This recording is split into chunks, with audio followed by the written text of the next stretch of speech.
Hey folks, welcome back to the channel. Today I want to talk about the fifth novel in the Daidoji Shin series, sub-series set within the world of Legend of the Five Rings, which is one of my all-time favorite shared world fantasies. This particular book it's the fifth in the series that's kind of become kind of the backbone of this world. Like, there's been a few other series. There's been a trilogy by Marie Brennan. There's been a few other books by other authors.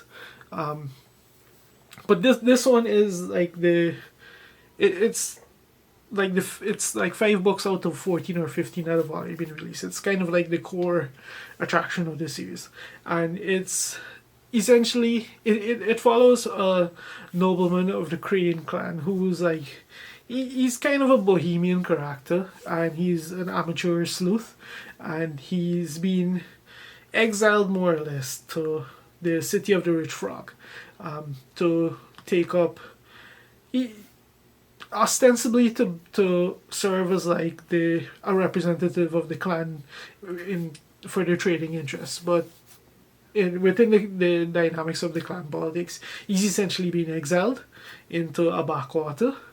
And whilst there, he gets embroiled in a series of mysteries. And this fifth one, it's actually sort of a culmination of the series in a way. So at this point, we've had 4 other adventures with him. We've gotten a pretty good introduction to Shin. We've and this world and the characters around him. And this book is a book where chickens come home to roost. This is not a book you want to start with. I believe the one you want to start with is Poison River. That's the first in the series. Yeah, it's Poison River. I'm actually a big fan of the series. I buy them all as they come out, and the reason why I keep looking back is because I have all of them packed up on the shelf. And yeah, anyway, so what goes down in this book? Essentially, we got left on a cliffhanger at the end of the previous book, where Shin had to face an ultimatum. He was essentially given an ultimatum where he has to get married, which is something he actively hates. He's been avoiding. He doesn't want to do. And in true Crane fashion, Crane nobleman fashion, when this book opens, we find him sulking and just being a miserable bastard at the start of the book because of the situation that he's now been forced into, where he has to marry, and essentially give up his freedom, and he'll end up in his life as he knows it will essentially be curtailed, because obviously it would be a political marriage that would benefit the clan and not necessarily him. And given the fact that he was already exiled to start with, we know it's not going to be a match that he finds enjoyable in any way. So, Shin, he spends, apparently he spent a number of weeks sulking, and his friends, the few friends that he's made, they start to come around and try to talk to him about different things, and that's when the murder happens. Like, somebody always gets whacked in these books. And in this case, it's a very unfortunate situation, because the person who gets whacked is a financial advisor who came from the Crane clan, ostensibly to assist Shin, but then he knew, and they knew, and he knew that they knew that he was basically a spy from Shin's grandfather, meant to keep an eye on him. And with his death, it puts Shin in a very, very awkward position.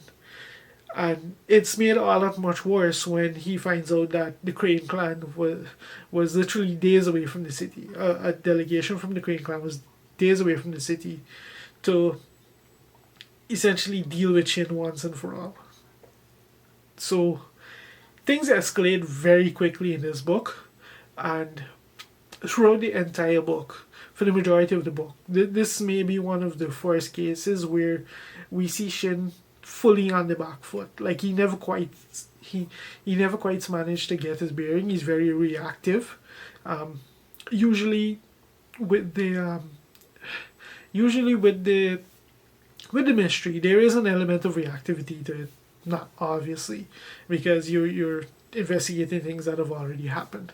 But in this case, it's the story has more of an antagonistic bend to him naturally, because this is such a it's clear he's being set up in in a way that is allowing his enemies to come after him and strike at him, and not just strike at him, strike at his way of life, his connections, and pretty much everything he's managed to build for himself in this city. And over the course of this novel, we do realize how much Shin has grown, how much he, like, the connections he's built, the life he's built for himself, just how much it's been.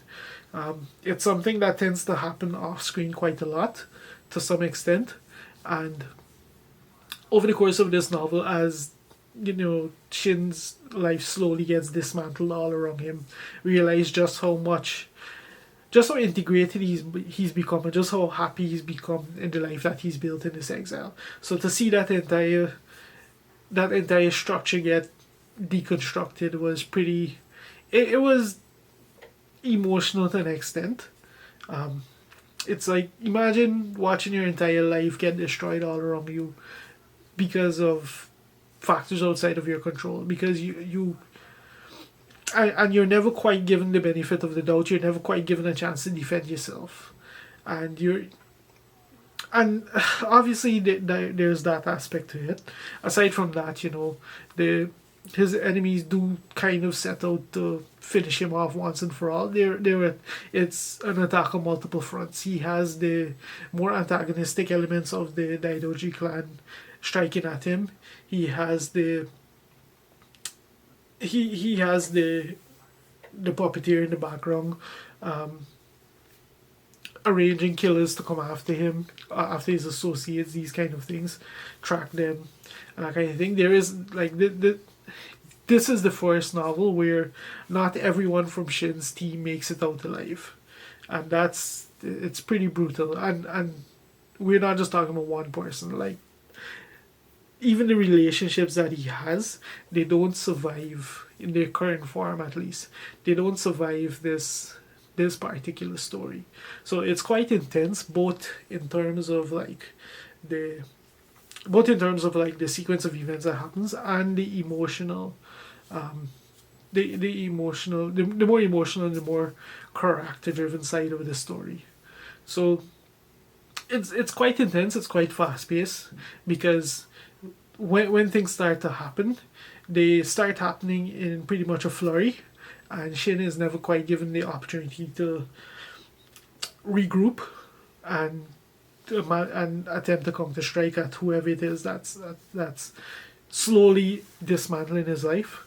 And the book itself, it culminates in a way that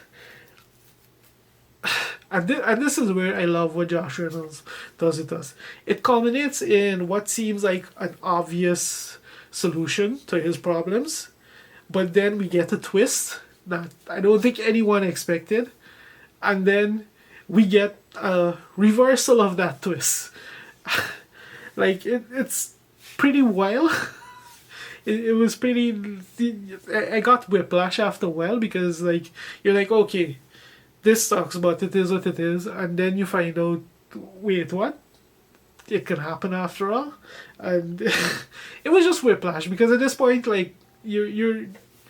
It's not just over the course of this book; it's the fifth in the series, so you are quite invested in these characters, and the way that I love that he gives you what you wanted, what I think the fans would want in this scenario, but he gives you in a way that it's not necessarily the way you want it. It's like that Chinese curse. Be careful what you wish for, you just might get it. Yeah. It's a brilliant piece of subversion that I enjoyed.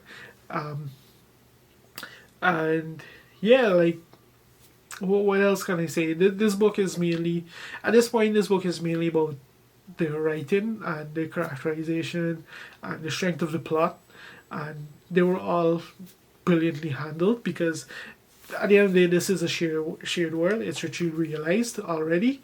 Like there's not and it's one we're very familiar with. Like throughout the course of this novel, because of the fact that Shin's life gets essentially deconstructed, we don't quite see anything new until the very end, where we are introduced to a new locale that's like a rather interesting piece of human ingenuity to it.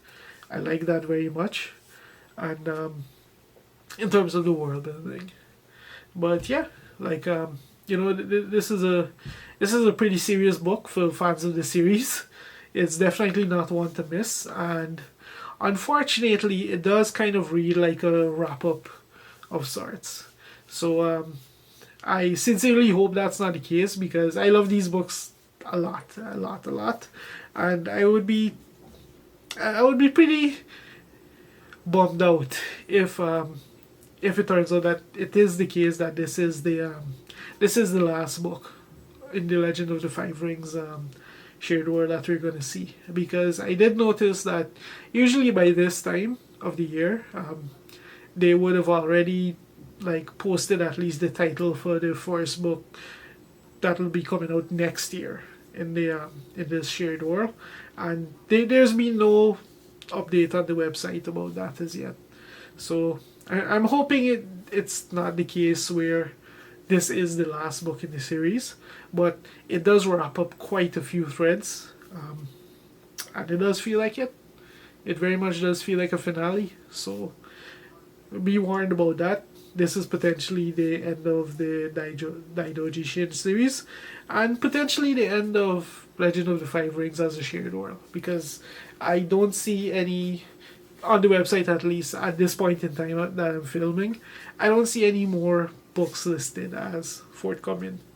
So yeah, that's pretty much my thoughts on A Bitter Taste.